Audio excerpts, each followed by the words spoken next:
This is simply an example, and the only reason that I'm sharing this with you is that so we may, in this brief period of time, catapult ourselves into the place where we say tonight, if we've never seen it before, we've seen this relationship between a non-physical force, whatever you'd like to call it, and the physical world through a medium that our science today is just beginning to understand in the West.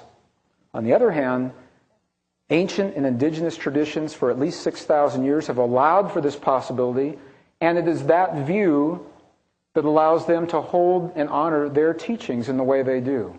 This is the power. If this can happen for one person in 2 minutes and 40 seconds, and we have case histories of many people using this technique coordinated by the World Wide Web, we can teach this modality of prayer, this kind of feeling on the World Wide Web, using this in 85 nations where several hundred people are feeling the feeling of peace in our world.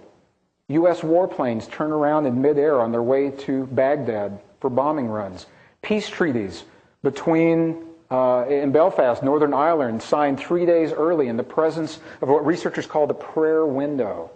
This is the inner technology that gives me the confidence to say to you that I know there's a power that lives within us that allows us to heal our bodies, bring a lasting peace to this earth that we love so dearly, and to perhaps avert the greatest tragedies ever to face humankind.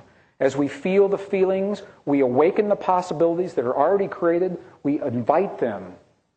We invite them rather than imposing them to become the overlay that we experience each time we do that. Now we're calling that the Isaiah effect. This is what our book is all about, and much more. So I believe that I've probably gone to the limit of time and laid the foundation so that Deepak and I may have a dialogue. I'd like to say thank you for your patience. Very, very quick. Thank you.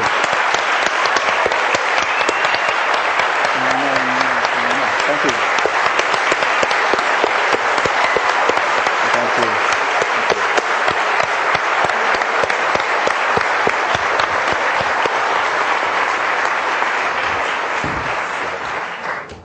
Thank you, Greg. That was absolutely fantastic. And you came at a very synchronistic moment, right?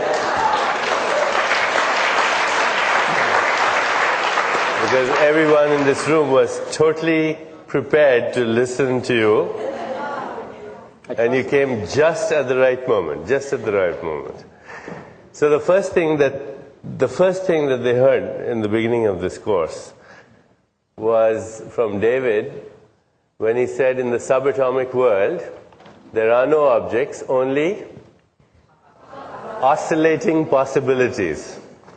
Only oscillating possibilities. And these are superpositions of possibilities. So they all simultaneously exist. They all simultaneously exist. And this is what you have been really reinforcing. And this is what we've been practicing the last few days. For example, one of the sutras today was, when we are perfectly established in peace, then all beings around us cease to feel hostility, which is a Vedic sutra. It says, when we are totally established in peace, then all beings around us cease to feel hostility.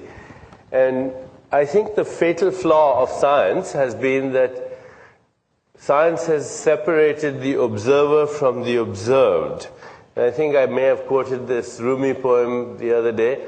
I have lived on the lip of insanity, wanting to know reasons, knocking at the door opens, I've been knocking from the inside.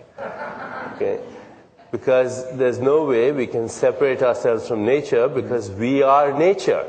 And our brains and our nervous system is recycled dust. And so if there's turbulence in our consciousness, naturally, that reflects in the turbulence in the environment, because the environment is not the environment, it's our extended body. If our physical body trembles, then our extended body also trembles. And we know also from animals, animals can sense earthquakes before they happen, or a hurricane, or a storm, or many things that are happening, because we are inseparably, our physical bodies, our minds are inseparably part of the pattern of intelligence, energy, and information that permeates the cosmos. And here, just look at, it's kind of re-saying what you said a few minutes ago. The ability to see several event lines simultaneously and predict the future based on choices in the moment. There we go. So, isn't that something? That's exactly. So what this says is we've all done our work very well together. Synchronistically speaking, a shift in cognitive and perceptual mechanisms, because the world is a projection of our cognition and perceptual mechanisms, awakening of dormant potentialities and the wisdom to use them. These in Sanskrit are called siddhis, superhuman abilities in the material world. So, the ability to predict event lines, prophecy, clairvoyance, clairaudience, remembrance of former lifetimes, synchronicity, mathematical genius, musical genius, child prodigies have these shifts in cognitive and perceptual mechanisms that give them superhuman abilities in the material world, and then riddhis, which are, control over elements of nature and events. So this is, in fact, what you're calling the Isaiah effect. And the sutra practices is that practice that establishes that continuity between the world of pure consciousness on the one hand, the physical body, and the material world, and then the quantum domain that intervenes. So thank you so much for coming and reinforcing what they know.